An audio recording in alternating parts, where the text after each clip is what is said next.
क्या है कि हमारे विजय लाल यादव भैया जो हमारे गुरु हैं, और अगर आज हम भाजपा में हैं तो उन्हीं की वजह से।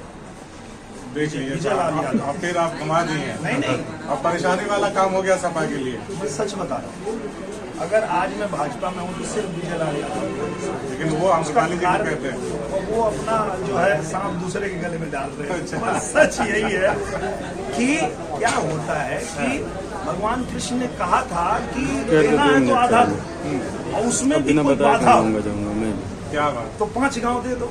मांगे थे इतना ही ना। जी जी। तो हमारी भी तो मांग अखिलेश यादव से इतनी ही थी कि आप पूर्वांचल के यादवों को क्यों नेग्लेक्ट करते हैं। अगर विजय लाल यादव 35 साल से आपका झंडा ढो रहे हैं, टिकट मांग रहे हैं, तो क्यों नहीं देते। आपको क्यों अपने घर से ही यादव भेजना है। या तो आप धर्मेंद्र यादव को भेजेंगे, या तो आप डिम्पल भाभी को भेजेंगे, या शिवपाल यादव जी को भेजेंगे। तो यहाँ के यादवों को नेग्लेक्ट करते हैं आप, इसलिए हमको आना पड़ा।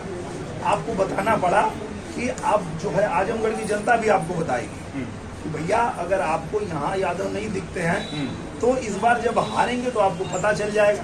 तो विजय जी ने आपको यहाँ शिफ्ट करा दिया, आप भी उनको लिफ्ट करा नहीं, मैं ये कह रहा हूँ उससे पहले तो उनको ही टिकट मिला था। अच्छा। बीजेपी। अच्छा। हाँ, तो मेरा कहना ये है कि मैंने उनकी दुर्दशा देखी, मैंने उनकी पीड़ा देखी, अपने गुरु की, अपने भाई की, वो कितना पीड़ा में 35 साल से बिना किसी स्वार्थ के जिस पार्टी का गुणगान करते रहे, झंडा ढोते रहे, वो उनको इस लायक भी नहीं समझती है कि उनको इतना बड़ा नाम होने के बाद, आपने ही कहा देश में बड़ा नाम, इतना बड़ा नाम होने के बाद भी उनको यहाँ मौका नहीं देती है चुनाव लड़ने का। तो मुझे लगा कि नहीं, इनको बताना पड़ेगा कि आपको अगर लगता है कि सिर्फ आपके घर में यादव पैदा होते हैं तो मैं आपको दिखाता हूँ कि यहाँ भी यादव। चलिए एक चीज और उसी में जोड़ते हैं, जब आप सांसद बने थे आप घर पे गए थे, स्वागत किया था विजय लाल यादव ने, और फिर उन्हें सफाई देने लखनऊ जाना पड़ा था, रास्ते में भीषण एक्सीडेंट हो गया था, है ना। भाग्यपूर्ण था, क्योंकि मुझे लगता है कि राजनीति विचारधारा की लड़ाई है। अब उसमें ऐसा थोड़े कि अगर आप किसी और दल में हैं तो मेरे दुश्मन थोड़े हैं। अरे आप मेरे भाई हैं तो भाई हैं। ठीक है, आपकी विचारधारा किसी और से मैच करती है, मेरी किसी और से करती है, तो मैं अपनी विचारधारा की बात कर रहा हूँ, आप अपने विचारधारा की बात कर रहे हैं। लेकिन वो फील्ड से आने के बाद जब घर पे मिलेंगे तो आप मेरे बड़े भाई हैं, तो मैं आपका पैर ही छूऊंगा, आप मुझे आशीर्वाद ही देंगे। अगर आप कुछ जीत हासिल करेंगे तो मैं आपको बधाई दूंगा, मैं कुछ करूंगा तो आप मुझे बधाई देंगे। पर ये भी समाजवादी पार्टी को नहीं पचता है, इतना भी उनसे बर्दाश्त। उनका दिल बड़ा छोटा है, दिल इतना छोटा है कि वो बर्दाश्त ही नहीं कर पाते हैं।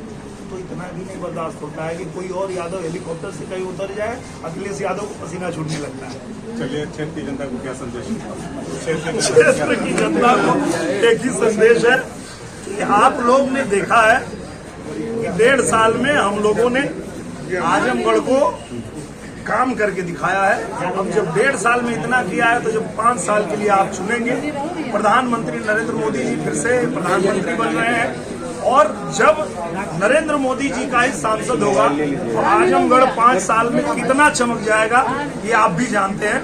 तो होली भी आ रही है, उस पर भी कुछ यही कहेंगे कि फिर से बूथ पे जाएंगे, कमल का बटन दबाएंगे, 400 सीट जीत कर 24 में फिर मोदी ही आएंगे। होली आ रही है।